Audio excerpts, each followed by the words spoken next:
Souvent de la Barbenne, on ne connaît que le château et que le zoo. Moi, j'ai vu ce village évoluer. Là, au moins, on connaît autre chose. On connaît cette commune qui, effectivement, moi, je peux en témoigner, en pleine expansion. Chaque fois que je viens, je vois le développement harmonieux de la commune. Le grand mérite de Christophe Amalric, ça a été à la fois d'ouvrir le village, de s'ouvrir vers l'extérieur, parce que si vous voulez faire avancer votre village, vous êtes obligé de chercher des soutiens financiers.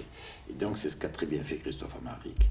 Mais en faisant évoluer son village, ce qu'il a réussi, c'est que pour autant, il a su préserver les fondamentaux, c'est-à-dire le patrimoine. À la fois le respect et le maintien des traditions, de l'authenticité provençale et des racines, et à la fois le développement pour assurer l'essor économique de la commune. La Barbin, c'est la Barbin, ce n'est pas Pélissane, c'est pas Salon de Provence, c'est la Barbin avec son histoire, ses particularismes locaux, son patrimoine. Et je crois qu'effectivement, revendiquer cette existence, c'est revendiquer la vie des territoires et surtout défendre les intérêts de sa commune. Et ça, je crois que Christophe, sur toutes ces années, a fait le nécessaire, comme il a fait le nécessaire aussi sur les sujets inhérents à sa fonction au sein de notre communauté d'agglomération, hein, notamment la problématique des PIDAF, des massifs forestiers, la défense des massifs forestiers. Là, il y a eu un travail conséquent mené depuis maintenant 6 ans. Donc un village qui a été conforté dans son histoire et qui en même temps s'est tourné vers l'avenir, c'est toujours un équilibre très délicat à trouver.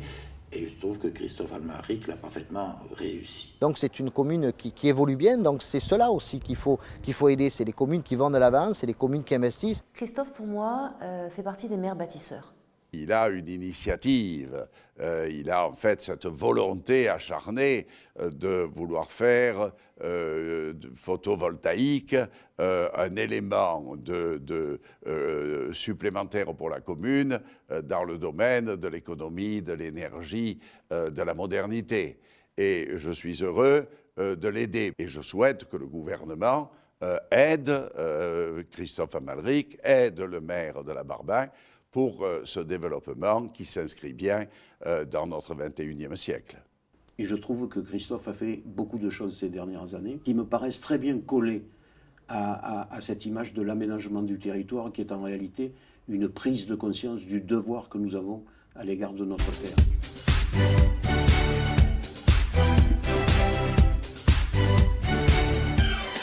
J'ai dirigé l'aide parlementaire vers la Barbin parce que j'ai considéré que les efforts qui étaient réalisés étaient très singuliers, c'est-à-dire avec ce souci de l'humain qui anime l'action de Christophe Amalric. Chez Christophe Amalric, que je connais depuis déjà pas mal de temps et pour qui j'ai beaucoup de respect, c'est qu'il s'est toujours attaché à être le maire de tous.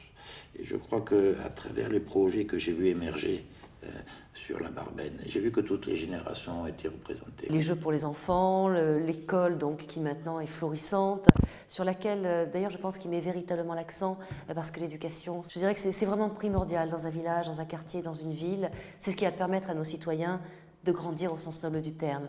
Et puis il n'oublie pas les anciens. En leur permettant d'avoir des fêtes, des repas supplémentaires par rapport à avant. Non, vraiment, Christophe est un excellent maire.